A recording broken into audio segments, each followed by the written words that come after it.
پورا کرو۔ جو آدمی اس طرح دنیا کمائے گا، چاہے ہزاروں لاکھوں کروڑوں قدموں چاہے جتنا کما دے گا، فرماتے کل قیامت کے دن میدان محشر میں آئے گا تو اللہ کی آنکھ اس کا چہرہ 14ویں رات کے چاند کی طرح چمک رہا ہوگا۔ اس لیے کماؤ، چاہے جتنا کماؤ، حلال کماؤ۔ دوسری بات یہ کہ اپنی نیت بھی صاف رکھو تو اللہ تعالیٰ تمہاری کمائی میں برکت عطا فرمائے گا۔ یعنی اپنی دنیا اور اپنی آخرت دونوں کی فکر کرو۔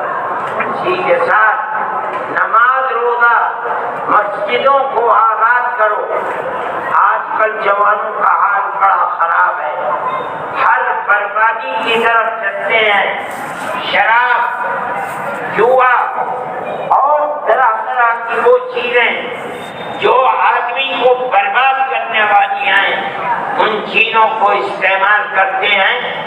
اپنے ماحول کو اس سے پاک کرو، اپنی زندگی دنیا اور آخرت کو بربادی سے روکو، تب تو تمہارے لیے دنیا میں جینے کا حق ہے اور تم اپنی آخرت اور دنیا دونوں کو آباد رکھ سکتے ہو۔ نہیں تو کوئی تمہاری تقدیر نہیں بن سکتا۔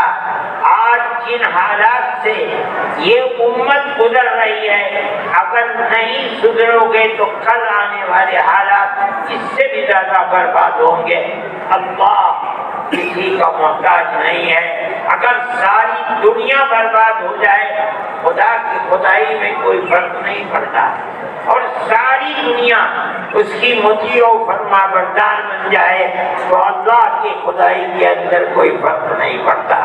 یہ ہماری اور تمہاری زندگی کا مسئلہ ہے، اس لیے اپنی زندگی کے لیے وہ راستہ نکالو جو راستہ نبی کریم علیہ السلام نے امت کو دیا ہے۔ مجھے خوشی ہے، میں آپ حضرات کا شکریہ ادا کرتا ہوں۔ یہ کتاب ہے، اس کا رسم اجرا ہے، یہ ہے، اور اس کتاب کو اس کو لیں آپ اور دیکھیں اور اپنی زندگی ان علماء کے طریقے کے اوپر گزارنے کی کوشش کریں۔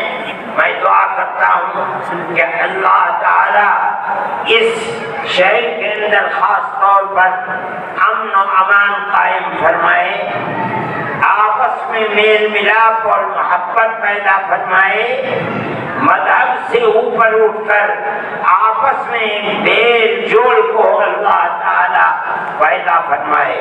جو ہماری پرانی تاریخ ہے، ہزاروں سال سے ہم ساتھ رہتے چلے آئے ہیں، اللہ تعالی ہماری اس پرانی تاریخ کو زندہ و جاوید فرمائے، اور جو لوگ ملک کے اندر فساد مچا رہے ہیں اور نفرت کے بیج بو رہے ہیں، اللہ تعالیٰ انہیں خائب و خاسر اور ذلیل و رسوا فرمائے۔